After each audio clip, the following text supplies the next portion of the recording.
नमस्कार मंडळी, मेजवानीमध्ये तुम्हा सगळ्यांचं पुन्हा एकदा अगदी मनापासून स्वागत। तर आज आपण बनवणार आहोत साबुदाणा खिचडी।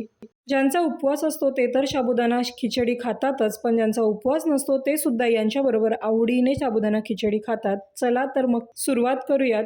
तर इथे मी आधी साबुदाणा भिजवून घेणार आहे। त्यासाठी 1 वाटी साबुदाणा मी घेतलेला आहे, जो मी रात्रभर भिजत ठेवणार आहे। त्याआधी आपण साबुदाणा व्यवस्थित धुवून घेणार आहोत। त्यासाठी इथे मी 1 ग्लास पाणी घातलेलं आहे।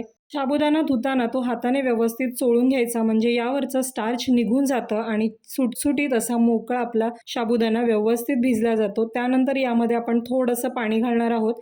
पाणी घालताना साबुदाणा बुडेल इतपत पाणी घालायचं आहे। त्यावरती किंचित थोडंसं पाणी ठेवायचं, रात्रभर ठेवून द्यायचं। तुम्ही बघू शकता छान असा साबुदाणा आपला भिजलेला आहे। यामध्ये मी 4 चमचे शेंगदाण्याचा कूट घालणार आहे। शेंगदाण्याचा कूट हा आपण आधीच मिक्स करायचं, यामुळे काय होतं तर आपल्याला एक अंदाज येतो की यामध्ये कूट किती प्रमाणात लागेल।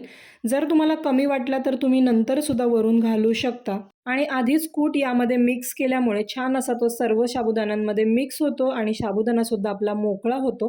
त्यामुळे खिचडी एकतर चिकट होत नाही, छान सुटसुटीत खिचडी आपली तयार होते। मध्ये आपण आता मीठ घालणार आहोत। चवीनुसार मीठ घालायचं आहे, ते सुद्धा आपण व्यवस्थित मिक्स करून घेऊयात। त्यानंतर एका कढईमध्ये आपण तेल घेणार आहोत। तेल गरम झालं की त्यामध्ये अर्धा चमचा जिरे घालायचे आहेत। जर खात असाल तर घाला, नाही घातले तरीसुद्धा चालू शकतं। त्यानंतर इथे मी 1 बटाट्याच्या फोडी करून घेतलेल्या आहेत। बटाटा उकडलेला नाही आहे, कच्चा बटाटा आहे, त्यामुळे तो शिजण्यासाठी वेळ लागतो। तर साधारण 3 ते 4 मिनटं बटाटा आपण परतून घ्यायचा आहे। त्यानंतर थोडेसे शेंगदाणे घालायचे। शेंगदाणेसुद्धा छान तेलामध्ये तळले जातात। शेंगदाणे व्यवस्थित तळेपर्यंत सुद्धा बटाटा व्यवस्थित परतला जातो।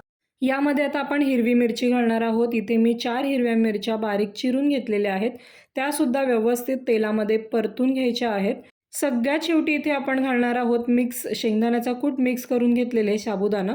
साबुदाणा व्यवस्थित हलवून घ्यायचा, आधी सर्व मिक्स करून घ्यायचं। 1 ते 2 मिनटं साबुदाणा परतून घ्यायचा। शक्यतो साबुदाणा हा तुम्ही नॉनस्टिक पॅनमध्ये किंवा लोखंडी कढईमध्ये केला तर तो खाली चिकटणार नाही। साबुदाणा भिजवताना कमी पाण्यामध्ये भिजवला तर तो छान मोकळा सुटसुटीत आणि चिकट होत नाही, त्यामुळे खिचडी सुद्धा चिकट होत नाही। तर आता आपण यावरती झाकण ठेवायचं आणि वाफेवरती खिचडी करायची। 2 ते 3 मिनटं व्यवस्थित वाफ काढून घ्यायची।